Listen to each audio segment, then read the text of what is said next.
Oh, hey, we're live. That one went on quickly. There will never be a smooth start. That is the Coffee Klatch promise. I will never not be surprised that I hit the live button and it started streaming. Oh, wow. I can guarantee you that. Anyway, good afternoon, y'all. No. I'm sorry. You're really not ever allowed to y'all. I'm not allowed to y'all, and my accent is way too definitively West Coast to mess around with that, I think. I try, but it's not okay. Anyway, so we are going to talk about series today during our coffee. And I have owls today. And the inside of it says Twitter-woo. Because what else would it say? What? It says Twitter-woo. Like who? Like owls of who? Yeah, I think it's like Twitter-woo. I don't know. That's what it says. And I am left-handed, so like any mug that has one of these neat little things in the back of it, I don't ever get to see. It's facing you and not me. I just have my Taurus mug again because it is Taurus. I was going to say it's a Taurian sort of time. All the time. It is indeed. And hi, April. Cool. So today we thought we would talk about series, in part because the third book in Nicole's Badlands Cop series is out today, which you can see behind her there. And if the guy on that cover looks familiar to you, it is because he is also the same guy on the cover of A Cowboy for All Seasons. Right there. Yes, he's evergreen. He could really be on any of my book covers ever. I would be happy with that. Hi, Luann. So I was thinking casually as I was pondering this topic, like what is it you like series and I like series, like in TV and in books and all of that. So like for you, what is it do you think that appeals about series for you? I think for me personally, because most series involve family, Mm-hmm. I really like those family connections. I would say probably the only time a series doesn't involve family is like TV, maybe. Not every like TV series involves family, but it's usually a group of people who have a bunch of different relationships with other people, and so you're not just getting one relationship; you're getting a lot of relationships. And the thing I love about series is that you get to revisit those couples who have their happily ever after. I always love seeing them when they're actually like happy together. Because if you're just reading the singles in romance, is not you don't get to see that unless there's really good epilogue. That is true. That's funny because I have to say, and it's fun for me to include characters I write in those scenes later, but I do enjoy that more as a writer than as a reader. I tend to not care once they're happy. I'm like, go off and be happy. I love it. I like to like what I love about series is I actually love, and I've seen like much disparagement of this on the internet is like the sequel bait, and I'm like, yes, give me sequel bait. Tell me who's coming. I want to know. Like, I want to guess. I want to have opinions because I think we've spent a lot of time talking about TV on this show, and I think one of the big things about TV is they'll set stuff up and then they don't follow through, either because the writers are men and therefore are not following the same trail that I am, or because the show gets canceled. And so I think when you're reading a romance series and that like you see the couple coming, they're going to get their happy ending, like that is so much fun for me. Of course, you can also get the series canceled. I mean, yes. Like, I still remember, like, we've talked about my intro to romance was Nora Roberts, and which I'm sure was, anyway, but, and my friend is still, like, violently angry that this one character did not get a book, and I think it's because she left the publisher before, like, she wrote this one, and it was, I'm pretty sure it was a category, one of her categories, but, like, my friend is still bitter to this day, like, I think they were written, I don't know how many years ago, like 30 years ago, and she's still angry about it. Well, and I can't confirm this, so I'm out here, like, starting publishing rumors, like I might know something, but this is literally just, like, a reader theory. Like, I am convinced that I'm convinced that Daisy in the Wallflowers was supposed to be with Cam from the Hathaways. And that, because her hero, and I shouldn't say this because we're on a thing, but you know I love Lisa Claypass, but for me that hero was not, he was a bit of a throwaway for me. I don't think, but he didn't have any connection. He didn't have any connection, and everybody else did, and she had kissed Cam in the previous book. But that was when she changed publishers. So Cam's book was actually published by Macmillan, and Daisy was with Avon. So I am convinced that something happened there. And that like either they wouldn't let her write him as a hero or something, because there's always weird things that happen in publishing. And so I'm like, yeah, but at least she wrote his book, and his book is one of my favorites. So anyway, I'm not mad about it because I love his book, but definitely I have like theories that something happened. But I'm just glad he ended up getting a book and he didn't like disappear, because that would have been an insult. So she didn't write by us, but yeah, it's like things happen and then you don't get kind of what you were expecting. But so I think, for me it's that anticipation, and I love a long anticipated couple. I think the longest I've ever waited is in Julianne Long. Yes. What is the book called? I remember the hero's name. I got it on my shelf, I think. Okay. The Legend of Lion Redmond. Okay, I was like, I remember Lion Redmond, but I didn't. So we've talked about this before, how much we love the Pennyroyal Green series by Julianne Long. And that book like destroyed me. And it's like the 12th book in the series. I know. Insane like that. And you know, from the beginning, I think from book 1, if not, maybe not book 1, but really early on, that these two people belong together. And you wait 12 books for it to happen. That's like, I mean, you have to be like exceptional at your craft, I think, to make that work. And to make the stories in between feel as important. But I waited impatiently, and I didn't even start the books right when they came out. I was like, I think only 2 books came out after I started reading them. And it still felt like waiting forever. But you know, and for me particularly, I mean, for all of us, we're all old enough to remember, like, before Netflix, and whatever you watched, or whatever movie you were excited for, you had to wait. So I think that was like one of the nostalgic feeling of having to like actually sit there and wait for something. Yeah. No, I think the anticipation is good. And that's like, I think we're also both reading the Charlotte Holmes series by Sherry Thomas, which is a mystery series we've mentioned before too. And there's like a very, very slow burn romance in that, plus mysteries across all the books. And like, it's kind of fun to wait, but also kind of terrible. Yeah, I mean, I used to, Morgan's not very many trilogies anymore, the way she used to, but, like, you would have to wait. I think they came out in your part, maybe I'm misremembering them, maybe it was close together. But, you know, you'd have to wait, and, like, a lot of hers have sort of an overarching thing, where also, like, it's not going to be fully resolved to the third book, and, like, waiting for those release days. Yeah.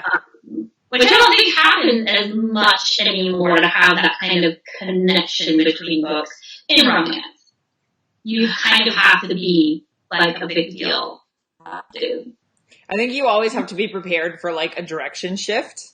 Yeah. So it's like, I never want to commit to planning like 12 ahead because you don't know. So like mine tend to run more like, if I'm feeling really brave, I've got like 6 right now. Because everybody's been kind of leaving me alone. And like letting me do it. So I'm like, let's keep pushing it. But then also just for my own self, because I like to keep a little bit of mobility. Luann says, have you two ever written for a soap opera or TV? We will be taking calls if anyone would like to add us to the writer's room. I would love to write for a soap opera. That would be amazing. My dream. I used to be an avid soap opera watcher. But no, I have not ever done it. But, you know, yes, I'm available. Yes, we're available if anyone is watching and, you know, has a connection, give us a call. We'll Zoom into the writer's room. We'll have a little Zoom meeting. So we have lots of ideas. We're very good at that. So we like to read series, and then also we, between the two of us, have written a great many series. And this is like the middle of the one that you have right now is a 6-book series. Yes, so it's 6 books, and one of the ways in which this is new to me is it was a 6-book contract. So I knew ahead of time that my publisher was going to let me write 6 books in this series, and they were all going to come out in 2020. And that's kind of like the hard part about series is the business side behind it. Like, you have to be contracted, and you have to know that things are going to happen, and when things are going to come out, and stuff like that. So I was very happy to be able to write a 6-book series. But actually, it was a 5-book series, and my editor asked me if I could write a Christmas book and throw it in there at the end of 2020, and I said, of course. So instead of 5 brothers, there are 6 brothers. But yeah, so I got to write, and it's been so long now since I started writing. Like, I'm halfway through the next series. I don't even remember writing. Which is actually a spin-off of this one, isn't it? Yes. So it's like vaguely still connected, which I feel you there, because I'm kind of doing the same thing. So it's like, well, actually, that was never my plan. But so I'm on book 3. In book 1 and 2, this like secretive group kind of popped up, and as I wrote, I just kept kind of using them, and then it made sense for them to be the next series. But I got to plan 6 books, which is the first time I've ever actually been able to sit down at book 1 and know that all 6 books were going to be contracted, written, and come out in a short period of time. Which for romantic suspense is really good, because then I could have some overlapping storylines without people being lost or forgetting. They come out, the first 5 came out every month, back to back. And then the 6th one, like I said, is the Christmas book, so it'll come out at the end of the year. But I thought the easiest way to connect 6 stories would be to have them all be siblings. And then what better thing for 6 brothers to have than 6 sisters to all marry. I love that, because I feel like that's deeply referential somehow to like the kinds of old movies that we like. Yeah, I just thought, the thing about series, especially in a category, which are shorter than those single title books, you only have so much time to build a relationship, so it's helpful if all of those relationships are in all of the books. So also they're really isolated on a ranch, so if they're going to know people, it might as well be the people on the ranch next door. Yeah, for sure. Which in my book they're not biological sisters. It's a lot of foster adopted and some biological connection. So it's a little bit more, it's a different kind of family over there, but still a family. I honestly don't remember like planning it out. I tried to keep track of things, knowing like what they look like, what I said they look like, what I said they did. Not my forte, to keep track of all that, but writing them back to back did help. Yeah. And I tried to keep track of the things that I knew I would need to mention again. And so far I haven't found any mistakes. Oh, well, you know, there was the one time I wasn't going to say anything if you weren't. one of the heroines is blind. And I sort of forgot about that for a while, writing one of the earlier books, and she was driving a car. So I kind of had to go back and make some corrections, but I figured that out before I turned it into my editor. So that mistake hardly counts. So hey, you know, it's a win. It's funny though, because like I didn't notice either. So, and I was reading it while you were writing it, and neither did Megan, who was also reading it. So we're like, what? Yeah, I'm just like, I'm curious, because I was thinking about, like, have you in a series, like, because when you're doing series, like, well, I mean, you kind of just said that, like, when the North Star group popped up, it's like, have you ever introduced characters whose stories you did not intend to write? And then it's like, well, it makes more sense if you do write. In my first entry series, which is my Stone Cold series, the first book is about a Texas Ranger and a hypnotist, and she is searching for her kidnapped sister, who's been like kidnapped for 8 years, something like that. And I never intended to write about the sister. I had a different hero in mind for book 2. But as I wrote her, like them saving her sister, I thought it would be really cool to do a dual timeline, one for book 2, and actually write her sister's side of getting out of there. So that was like, I inserted a book in that series that I had never planned to write. Mm-hmm. So that happened a lot, actually. Yeah. It's very organic. Yeah, I'm just like, that just happened to me in one. It doesn't happen all that often, because I feel like, although sometimes I put a character in and I'm like, I kind of intend for their book, because I did that in one that's coming out at Christmas. I put this like EMT in the book that responded to, and I gave her a name, and if she has a name, then like I gave her a name for a reason. Otherwise she would be the EMT, because I'm too lazy to like name a random EMT, like if it's of note. So spoiler alert.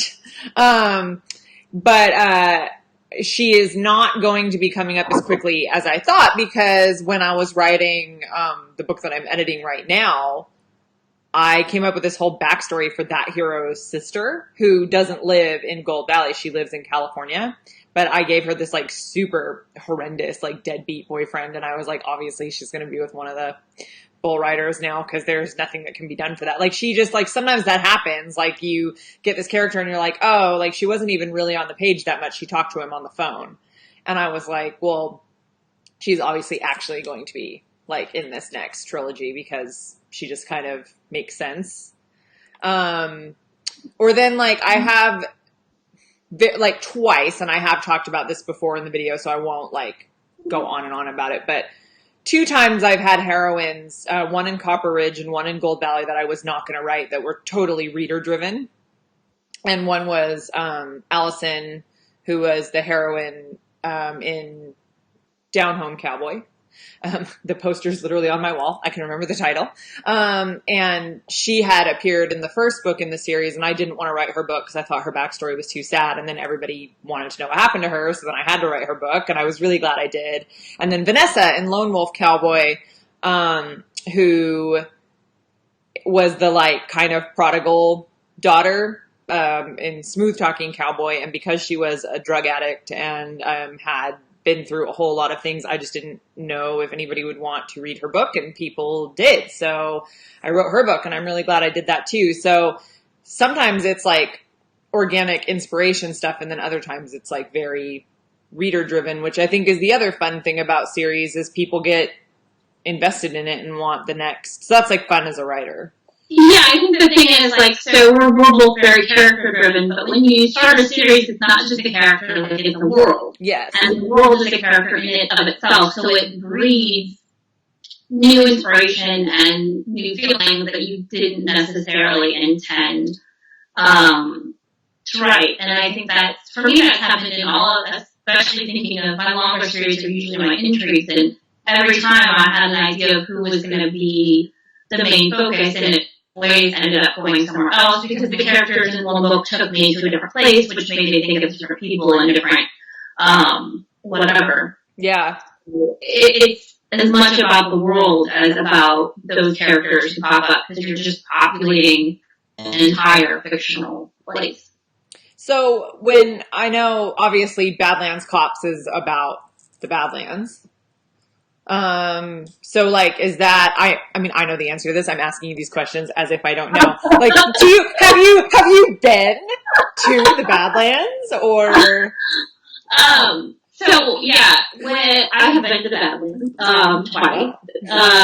But when we went as a family a couple of years ago, and like our writers conference was like right after that, and I was meeting with my editor to talk about my next entry series, and she was like giving me like some guidance on where she wanted me to set it, and I remember she was like, oh, like Idaho or North Dakota, and I was like screamed at her South Dakota, because I'm really smooth. So I just been there, and my grandmother lived there for a while when she was a kid, so I had like this, and I've talked about how I like to do genealogy, so I've done some genealogy stuff, and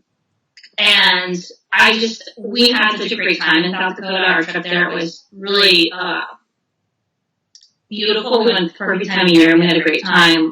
So I really like setting books in places that I've been, or have some sort of connection to. So that is why I chose that landscape or place or whatever. But the fun thing about the entries is when you're doing romantic suspense, you can use the weather and the landscape as sort of extra, bad things that are about to happen. So it's a good place to set a romantic suspense series.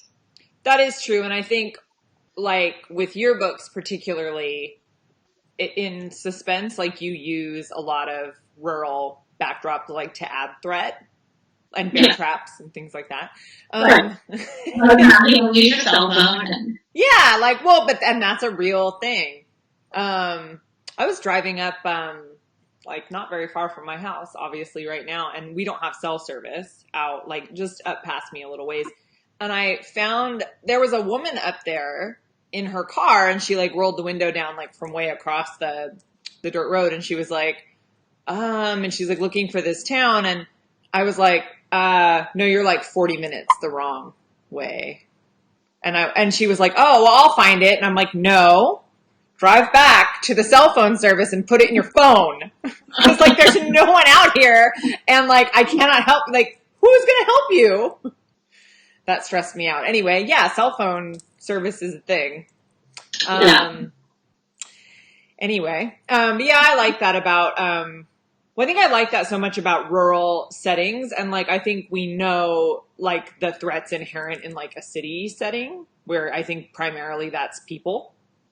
Yeah. But I think there's such a variety of threats in a rural setting that can just, like, contribute to, I mean, I think obviously I'm not a city person, because I like rural settings for everything, because I think it gives, like, so much, like, even in my presents, and in presents we don't really do a lot of long running series. Like, I have a couple of quartets, which is probably the longest. I think I have one that, like, oddly has, like, 5 or 6 connected characters, but they came out really far apart and they weren't, like, super directly linked. There were, like, 3 that were back to back, and then, like, the other 2 had, like, weird connections and came out later. So a lot of times they don't have the exact same setting. But even in my presents, like, I tend to gravitate toward, like, kingdoms that are up on the top of a mountain, or, like, a private island or something, and not really so much staying in the city, just because I like I feel like it changes the mood so much depending on if you're somewhere really cold or you're somewhere really, like, sunny and on the beach, and obviously, like, all my cowboy books are set in Oregon, so that has a specific feel to it. But I've done coastal and I've done more inland, and that's a little bit different too. So I'm big on, like, even though I'm not very big on description, like, I don't really like to describe things. I do think that knowing where something is going to be set is really important to the whole, like, mood of the book, especially in a series, because that's kind of establishing the whole world. Yeah. I mean, series is so much about world, but also, like, kind of like you mentioned, and then there are the, not necessarily series, but where you either make a nod to, or, like, take a little person from one series and do something which I always, Nora does that a lot. I always love when she, like, randomly mentions someone that I recognize from, like, some other series, and I think we've both done that a little bit as well. Which I enjoy as a writer. I don't really know how. I mean, I enjoy it as a reader too. But then make those connections. I think that's fun. I had a reader point this out, because when we were in New York last year, we had this lovely woman who came to see both of us, actually, and I don't think she realized that we knew each other. And she said to me, she was like, oh, she said, you mentioned Nicole Helm's series in your book. She was like, I'm going to go tell her. And I was like, she knows. I was like, we're friends. But because it was in Cowboy to the Core, I think he talked about Revival Ranch from your Cowboy Seals. So yeah, anyway, I don't know. Like, I like that stuff too. Like, if you can like Easter egg other people's series too. Yeah. Which I don't know if we're allowed to do that, but I did. So We did it. you're gonna stop me from doing it. We need like an Intrigue Presents crossover. We do. Okay, that's going down on the list of like things to try to attempt. Like, let's see if we can cross over. Because honestly, what even we have a 2020 challenge for ourselves. We do. I think we should definitely do that. So, but you we've done a lot of series together because we did that duet for Thule, and yours is Bride by Mistake, and mine is Finally His Bride. Isn't that terrible that I can't remember? I remember yours really clearly because your cover was really cool. So we did that duet together, and that was one that's set in a really big shared world, which we did not create. That's Thule Publishing's kind of Marietta, Montana. That's their thing, and so we got to kind of come in and write in the world, and that was kind of fun. And and you've done that a couple of times. Yeah, I've written a couple different continuities for Thule, and that is fun to have something, I think the thing about both of us is that we enjoy writing sort of no matter what, almost. Yeah. So like different types of writing gives you different challenges. And so coming into a world that's already been created is really kind of fun because first of all, you don't have to think of all the details. Like somebody else already did that. You don't have to think about it. Which is really nice. And then, you get to be part of something that's a little bit bigger than just your own brain. So yeah, that's as fun as like completely building my own world. Yeah, well, and I think too, like, you and I both write very quickly, so there are things for us, like you said, you have a 6-book series coming out this year, and you wrote it in less than a year. So it's like, it's not a whole heaping chunk of your time. And so I think you can kind of see it more as a challenge, and then like, oh, I know that's how it is for me. It's like, well, I can see like trying something in a world that's already been created, like we did with the Marietta books, and like doing my own stuff, or like doing something totally out of my kind of comfort zone or whatever. I kind of find that fun because it doesn't take me like a whole year to to do it. Yeah, it's like, so for me, a lot of that, like, yeah, I do enjoy writing, and anything that I try is kind of a momentary inconvenience. Like, it's not, if I don't end up loving it, it's like, well, it's fine. I'll do something different next time. And we did like different still was kind of the Jasper Creek world, which we share, of course, with Megan and Jackie, and we'll be revisiting that. Gosh, like next month we're writing that book. Fun. So we're going back to Jasper Creek, and that is my most fun shared world by far that I've ever done. And I'm really excited to get more into the actual town.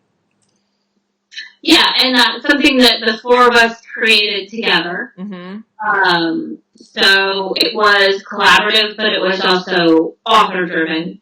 Where I just got done writing a continuity for Intrigue. I know you've written a lot of continuities for Present, where Harlequin comes to us with an already put together Bible of what the series is going to look like. And then each author writes a book, a prescribed book, in it. So like that's all completely not author driven. I mean, we can make adjustments and changes, but the core idea comes from Harlequin themselves. So there's like a lot of different ways that a series can be developed and put together. That's interesting too, because I have done a lot of them. And this was you've done them more or less with Thule. It's a little bit differently structured, but it's the same idea. And it's like, those can be really fun because when you're given the outline by Harlequin, that's where it's like, oh, I would never have chosen to write this, like down to the names that you get given, which I know we were just talking about that because I had one that I was like, why is this his name? I've had two that were like that, where I was like, I hate his name. And like one of them, it is not even his name because the editor then had me change his name after I finished it, and neither was my choice. Like, so I was like, whatever. But like but then if you can like embrace it and like just go into the weirdness, you're like, well, now I've written something that I never would have done. And there's something fun about that when you kind of pull it off. Like, it's really terrible while you're doing it. It's almost like using a different part of your brain. Yeah. You're still writing and it's still creative. Like you said, you're not doing things that you would sort of organically choose. And I changed some things and like there was no pushback. Like I had the freedom to change some things and work some things out so that the story progression made a little bit more sense to me. And everybody has that kind of freedom as long as they all, connect. But it's very strange to have first of all, it's strange to work off an outline for me because I don't sit there and make an outline before I write. And when you're doing these shared continuities, generally speaking, you get this very detailed outline of what the story is going to look like. So that in and of itself is different for me. But like those are the kind of things that I think are really good for a writer. Like if you just always do the same exact thing, either you get in a rut or you never like challenge yourself, you never grow, you just kind of stay the same. And I think you can get kind of tired of it yourself and it becomes a mental thing. I think there's something to having an editor kind of write something out for you like that because it kind of bypasses some of your well-worn like mental paths because again, as has come up a lot of times in these videos, like there's things that I like to do particularly. And so my brain always goes to them. It's like, well, that's how I handle this. That's how I see this. So like having to think around your normal kind of way that you come up with a book, your way that you solve a plot issue, your way that you solve a character issue, it can be really good. And like, yeah. And it's really different too, because when you do, I mean, I've done ones with like 8 authors at the same time with Harlequin and, there's just, you're not all writing them at the same time. In many cases, we're in like 3 or 4 different countries. We're not in remotely the same time zones. And sometimes we don't really know each other. So you'll get sporadic emails over the course of like months being like, well, here's a scene and I used your hero or like whatever, but it's not truly collaborative. Like a lot of it has to hang together based on the Bible that you're given by the publisher and like how the editors then manage that once they're all in versus like when we did Cowboy for All Seasons and doing Good Old Fashioned Cowboy coming up, like we get on like video chats and we actually really, really work on it together. And that's really different. Like, we just know each other really well. Yeah. And like I said, like, we made up everything. Like, it was our idea, it's our world. Yeah. Like, it all came from the 4 of us working together. And Luann says, I'm going to be bracingly honest here. Luann says, have you ever written a book with a handful of fans, maybe for fundraising or fun? I am not a team player. That would not be fun. No. I see people crowdsource things like names for pets and like all that kind of stuff. And I'm like, I love it. Like, that's one of those things where it's like, I'll get reader mail about like a character that I didn't want to write. And I have to fight it for like 6 months first and be like, I wasn't going to write her book. And I have to get like 10 or 15 emails and then be like, well, I wasn't going to write it. And, I have to like wait for it to be my idea. I'm just too stubborn, like fundamentally way too stubborn of a human being to crowdsource anything. And what I found too is that when you do crowdsource something, like, you get all kinds of, like you'll get an answer for every scenario. And then you have all these things in your head knowing that like half of the readers have like basically stated, I will not like this book as much if you do it this way. So it's like, I find it best to just not put it out there. Yeah, and that kind of goes back to what I was saying when we talked about writing. It's like there are a million ways to write a book. Yes, absolutely. The last thing you need is a million opinions on how you should write the book. Yeah. I do remember like when I was younger, we would do round robin stories. and we would like each write a paragraph, and then you pass it on to your friend, and they write a paragraph, and I would get so mad because there's always someone who would go off on some tangent. And you're like, no, that's not. That doesn't That's work. not what you were supposed to do. So it's kind of like that, like too many ideas. Yeah. It's just not doesn't work. Which is why the sort of the Harlequin thing works, because they're like, this is your story. And there are some things you can change, but it is prescriptive. Like, this is what you are going to do. So there's, like, not a lot of opinion into what the story itself is going to be about.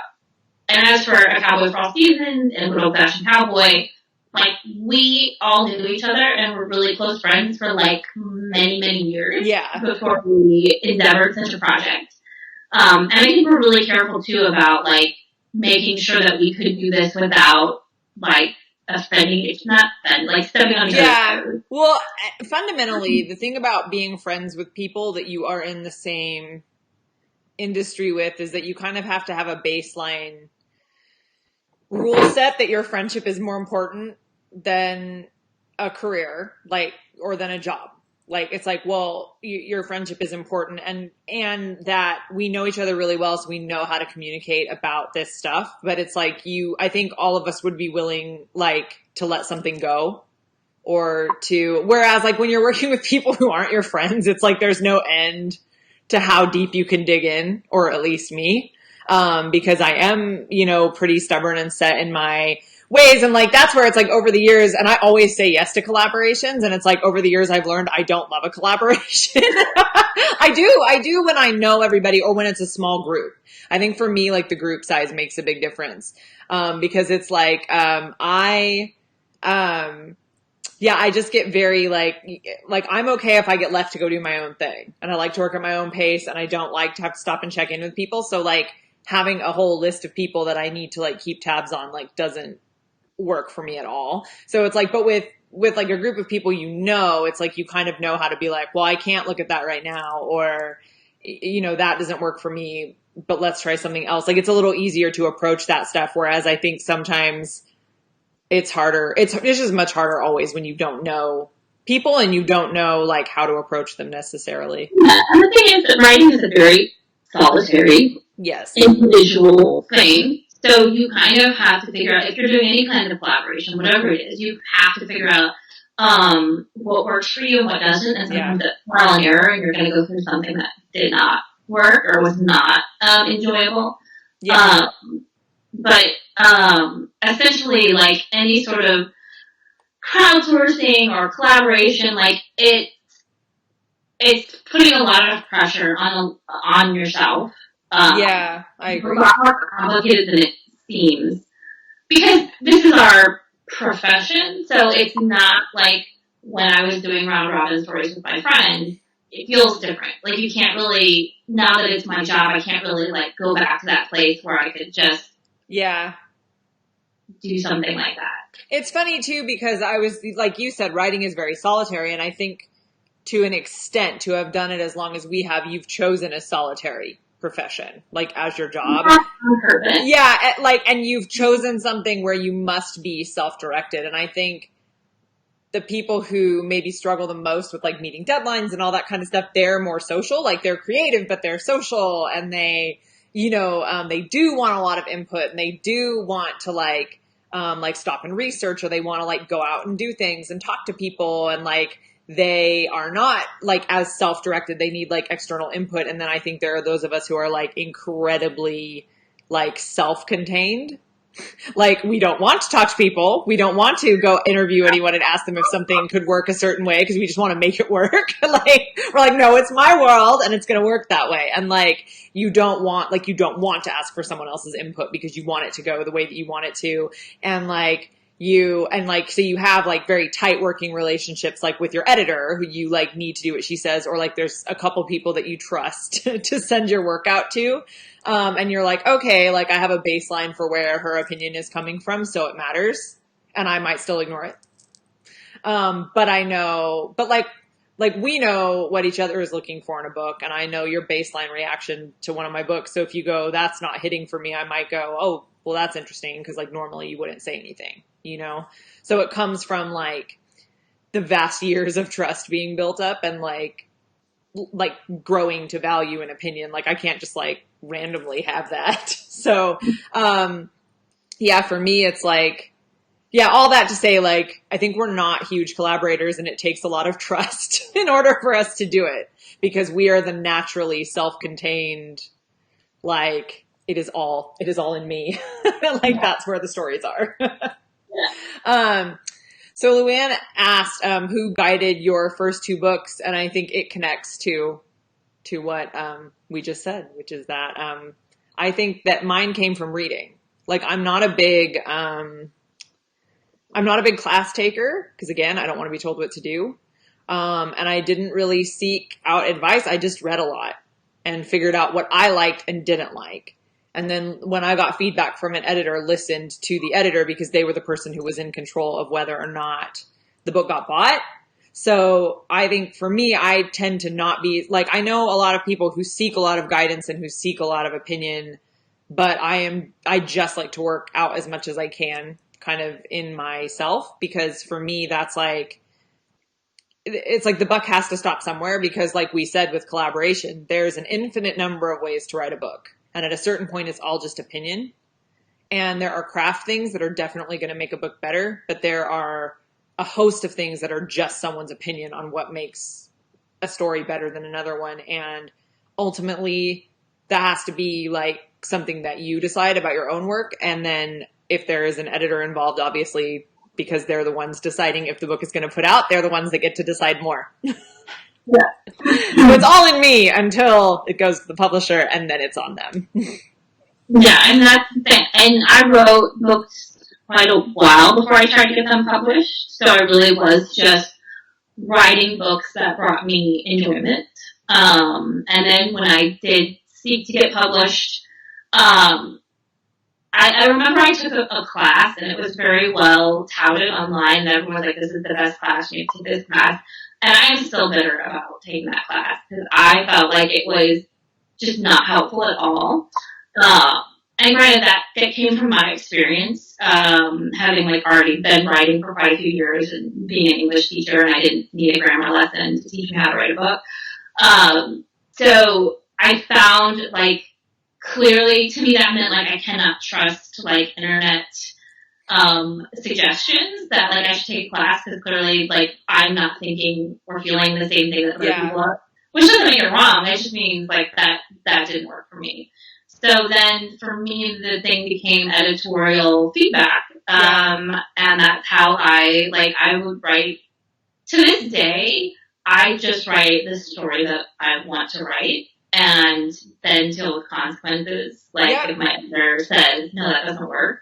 I like to ask for forgiveness, not permission. Yeah, like I can't, even when I'm like, okay, this time I'm going to write this kind of story, it's going to be this, like, when I'm writing it, I can't think like that, I just have to write it. It writes the way it writes, I write the way I write. And then if that doesn't work, then me and my editor can figure it out, and that's Well, and to your point also, I think, I hesitate to say this because obviously there are things to be, like for me, everything that I needed to learn about writing, I could learn from reading. And then the rest is kind of trusting your own voice. Because I think there are like endless classes like the one you're talking about, which focuses on mechanics. And it's like, I've never had an editor comment on the mechanics of a sentence. I mean, obviously in a line edit, you get like, well, this doesn't make sense, but they're not like, well, you're very heavy on these kinds of words or whatever, like distancing words or whatever, or like adverbs.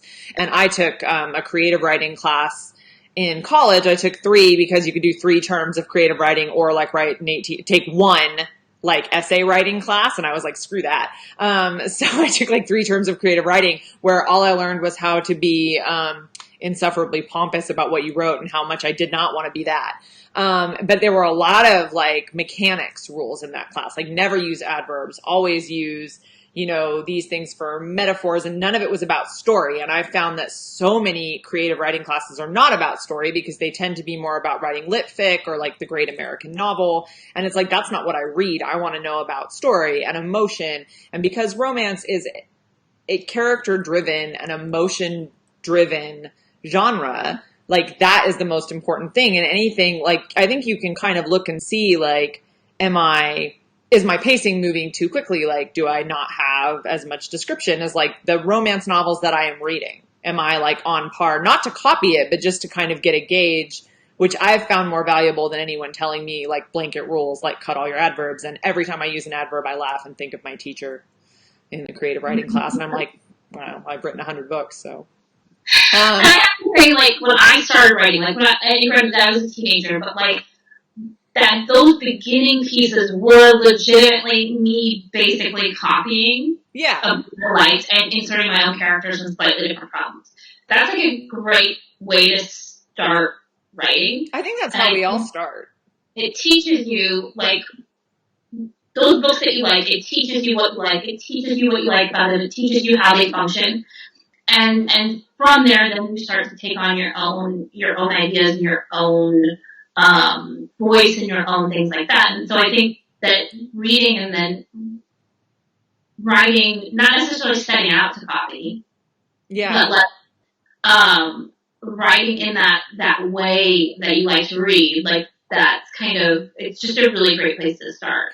And you're not really ready for publishing until you've gotten to a place where you're not doing that anymore. Yeah, agreed. But that's a great place to start. Right. I remember some of my first editorial feedback, and this like came after I had read like 300 backlist presents in a very short amount of time, and I decided to try to write one. And I had written this very kind of tough heroine who goes in and kind of proposes a marriage of convenience in a business meeting to the hero.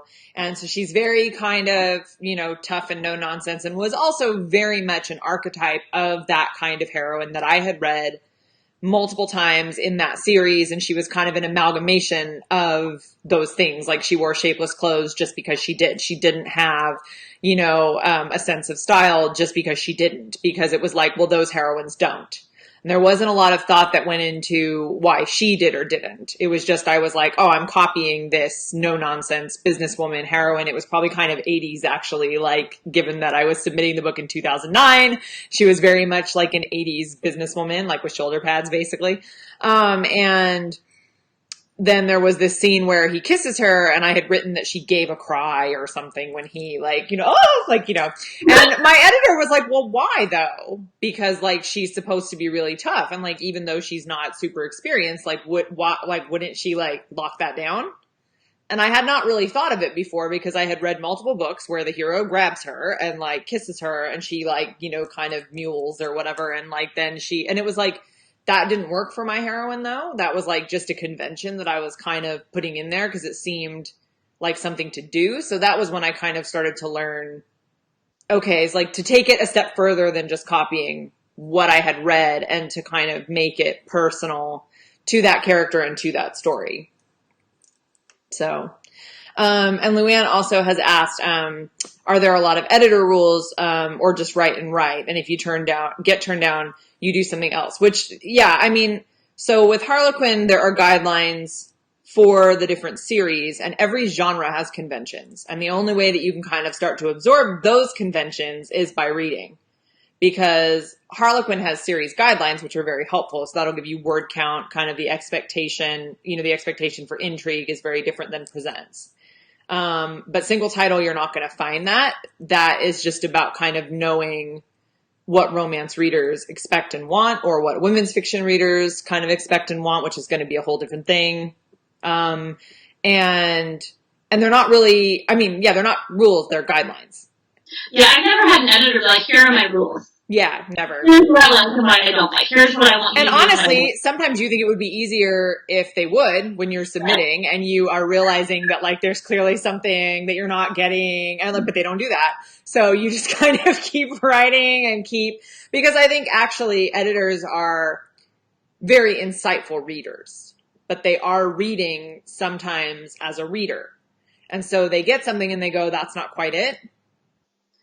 And the thing is, the editor's true function, and not every editor probably thinks this way or behaves this way, but to me, the best editors are the ones who feel like their job is to make your story better. Yes. And the thing is, if you're working with your editor, typically speaking, they have already bought you or really think your story has enough promise that they can get you to a place where they can buy you. Yeah. So they're working with you from the basis of we have a business relationship. And my job is to make your story the best story it can be, not so that it can be a different story, but that it can be the best story it can be. So they're trying to improve the story that you already have. Now with category, sometimes it is you need to be more like an intrigue or like a present, because that is what you're writing. But typically speaking, an editor's biggest job is to help you make your story that you have written and you have decided is as good as it possibly can be. Which might mean changing some things. Yeah.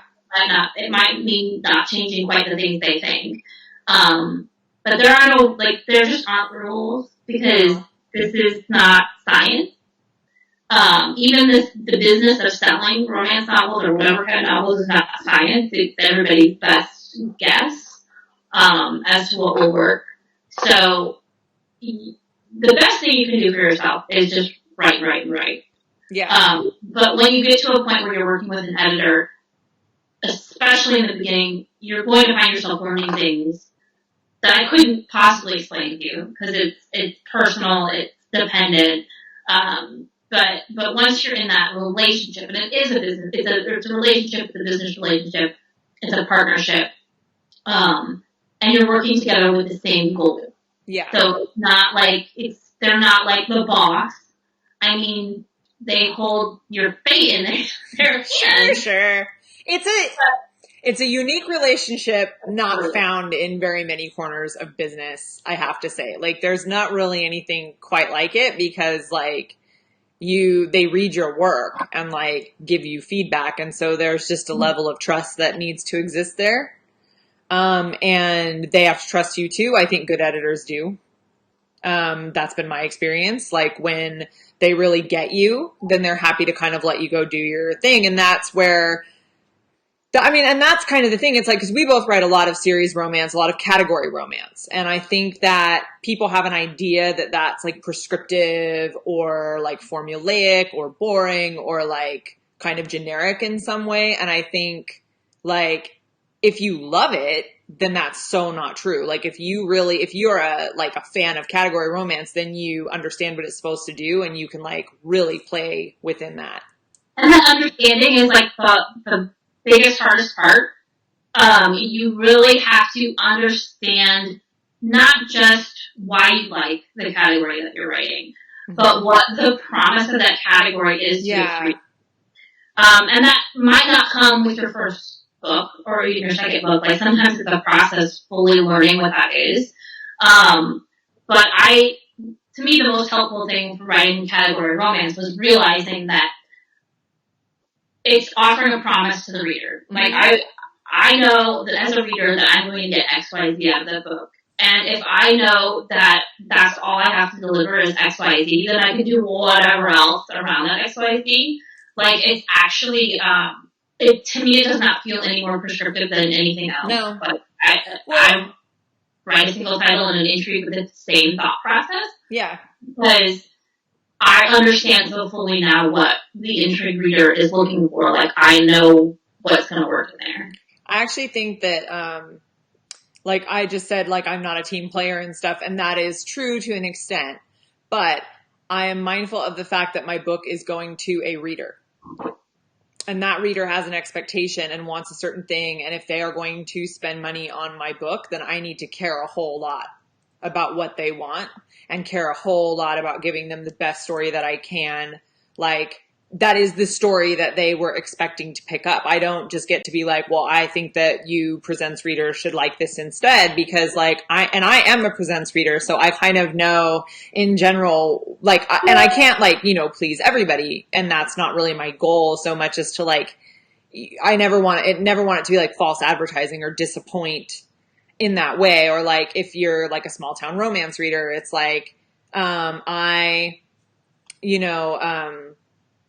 I know kind of what they're after and what somebody wants from hopefully from Gold Valley or from Copper Ridge. And it's so delivering on that for the reader is really important to me. I don't, I never ignore that aspect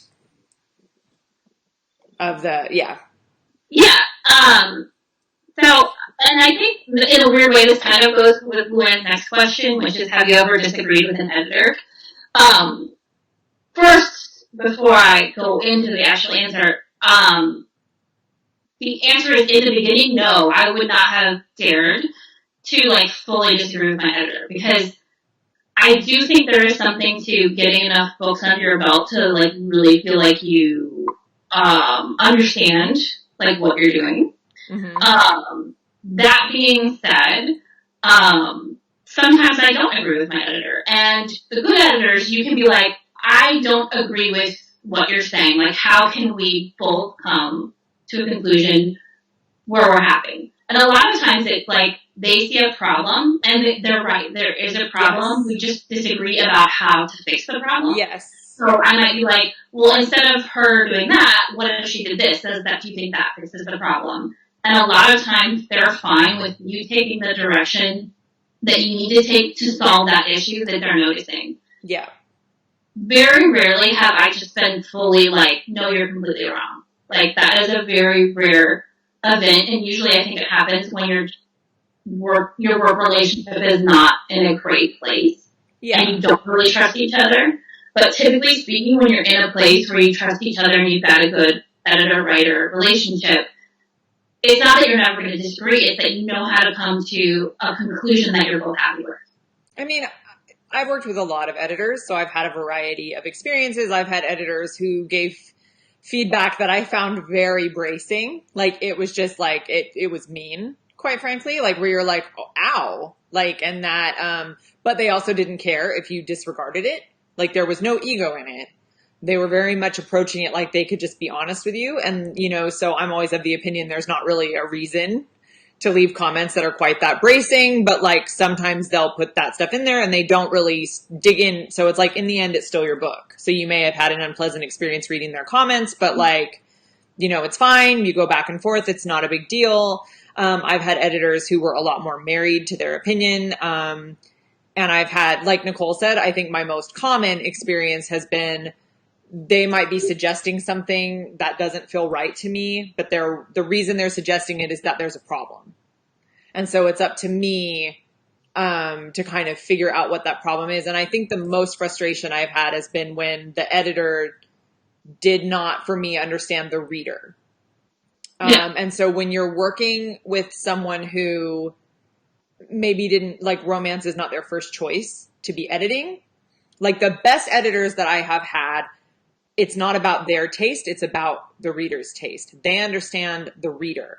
And so they're looking at it from the lens of what are the most readers going to connect with, and also trusting that I know that, trusting that I'm writing something that's to my taste. So I, to an extent, am like part of the readership in some ways, trusting that I hear from my readers and get feedback from them and kind of know what they want. And also, and so like the editor I have now is so great because she edits a variety of stories of mine. She edits my presents, my women's fiction, and my cowboy books. She edited A Cowboy for All Seasons. She did all 4 books. She's so able to just look at what would make the book that we wrote better. She does not insert her opinion into it. She's very good at looking at just the pieces of a story and understanding, like, because the presents is so different than the cowboy books. And she is equally good at figuring out how to make a presents the most like amazing presents it can be, and how to make the Gold Valley books the best Gold Valley books they can be. And conversely, I've had editors where I was like, you're asking for all these things and I don't know why any romance reader would want it. Like, more realism here is not the order of the day. Or like more scenes with the friends or whatever. Like, you're not asking for things that resonate with me. And, you know, and those relationships have not lasted long. I mean, I think it's funny, and I have had a ton of editors, and I also have worked in a lot of different jobs. And I think more so than any other job, working with your editor is a lot like a marriage, because there are certain power imbalances, sure, but at the end of the day, like, you're both working to like the same end goal. And some marriages, like, you can communicate really well and you can work through the problems, and some marriages clearly do not work out. Yep. And the marriages last 30 years and then don't work out. You know, you just sort of like, I think the most important thing to remember, especially when you're starting out, is that an editor is just a person. Like, they are a human being, which means they're fallible. but they're also probably pretty knowledgeable if they've been around for a while. Yeah. Like, they also know what they're doing. Like, there's this weird balance you have to strike between believing that they're 100% perfect Yes. and everything they say is right and restrictive, and 100% the evil boss man, like, enemy. And I would say that it took years for me to ever really push back, because there wasn't a place where, like, I had to get to a place where I actually had more experience than some of my editors did. And that, like, honestly is, that's a place you arrive at a certain point where it's like, I've actually been in the business longer than this editor has. Like, and then you're like, oh, okay, well, like, let's have a discussion. Yeah. Because I'm not, and actually, I remember, like, being nervous about being like, I really can't write it. I cannot fix this problem the way you want me to. Yeah. And having to, like, explain for, like, pages, like, I am not questioning. Like, I was so nervous about, like, being like, I can't do that. And my editor was like, it's your story. Like, this is totally fine. Yeah. And, you know, that was one of, like, she's still one of my favorite editors. Like, she was a fantastic editor. And, but it's still, like, you know, it's an interpersonal relationship. So, like, and they're human beings and you're a human being, and not everything is going to be, like, I don't know, perfect, and not everything's going to be terrible. Well, and that actually, now that you said that, is interesting, because what I was thinking was another thing that the benefit of years taught me to do was sort through, when am I mad because this offended my ego? And when is it just not the right call? And I think when you're really new, you're like, well, it's my book and I don't know how to, like, imagine changes to it yet. Or, like, sometimes what you're reacting to is not the same thing as, like, I have both a ton of ego about my work and none at the same time, which sounds ridiculous, but it's true. Cause, like, I turn in a book that I really like, I send it to my editor, and then she tells me everything that's wrong with it. And it doesn't really hurt my feelings. I mean, it doesn't hurt my feelings at all. Like, I may disagree. But I think, you know, if you're in a good working relationship with your editor, it's not an offensive thing. You have a discussion, or you don't have a discussion. You go away and fix it the way that kind of you take a few days and figure out how you're going to fix that. So I think too, with experience, you receive that feedback very differently. So if you really have a problem with it, I think it usually is an indicator that something isn't. But that's an experience thing. Like, that's having done, you know, lots and lots of books. So much of this is an experience thing. So much of it. But you have to experience before you fully understand it. Yeah, I just think, like, early days. Open-minded when you go into. Yeah, I think early days you just do what your editor tells you to do. And if nothing else, it's a fantastic exercise in learning to be flexible, which you need to learn to do. And you need to learn to not be afraid to, like, slash and burn half of a book or a whole book. Like, they're just things you learn in the beginning of your career. And then before we go, Luann also asked, there must be guidelines on the sex scenes and language. And that is true in category. In presents is explicit, but there are words that you cannot use. And if you have read the books, then you probably know what words those are. And I'm not going to say them, because I'm a bit missish. But yeah, so I mean, that is true in category, but one thing, and intrigue, you guys are a little bit more. We do not, no language, no explicit, like, there can be a sex scene, but it cannot be explicit. So it's low heat, no bad language. I can't remember what word it was, but I got flagged for using a word that I didn't think was a cuss word. And the thing is that that's never something that's gonna, like, get your book rejected. No. It was, like, all about sex. They would be like, no, this doesn't fit injury. Yeah. But, like, typically speaking, like, they just take it out in an editorial stage. Yeah. Or be like, yeah, you need to do something. And, like, there are no limits at all in single title. But what I have learned over the years is I have never received more email than when there are too many F words in my book. And one of the things that I have thought about over the years is, do I want language to be a barrier to somebody getting the story? And I think when you're very new, you kind of think, oh, but this is, like, very hard hitting and I'm using this word and I need to use this word for all these reasons. And what I've learned is that nobody cares about your words. Nobody cares about your language choices. Like, you think you're really brilliant and clever and no one else does. They're there for the story. So it's like, I actually have rules. And I try to limit, I write a book the way that it comes out, and then I go back through and I cut out. I obviously do leave some language in there. I notably have written books with teenagers where you will notice if you are interested in analyzing it in this way, suddenly the adults don't cuss in the book at all. And it's because I had to make choices. And if I've got these like delinquent teenage boys who are like trying to make the adults around them angry, I feel like I need to leave them some swear words so they can kind of be, a little bit crude or whatever. And then I drastically reduce the amount of swearing everyone else does. Cause for me, it's a balance. It's like, I don't want anyone to feel like, oh, I can't lose myself in this book. But one thing that I have not changed is the heat level, cause I kind of write at the heat level I write at, and it kind of is what it is. And I think, that's just something that like, if you don't like it, you won't. I mean, there's not a whole, like my women's fiction books actually have like no swearing in the middle, which is kind of funny. Like that's how they worked. And, also, but it does have a little bit of sex cause I just tried to write one without sex, and my editor came back and was like, but could there be sex? And I was like, sure. I was like, I'll never get away with it. I can never do one without, even in genres that don't typically have it. So yeah, that's kind of this ended up not being about series at all, but that's fine at all. So like it's casual and we're just talking. So maybe on the next video we'll stick to a topic, but maybe not. Maybe not. Maybe not. We do what I we want. love going off topic based on you guys' questions. I think that's a lot of fun because clearly it means we're like, talking about something that you're interested in. Yeah, and we would rather do that. So yeah, so we'll see you. Yeah, we'll see you on Thursday. Don't forget that Backcountry Escape, it's mirrored. I can't.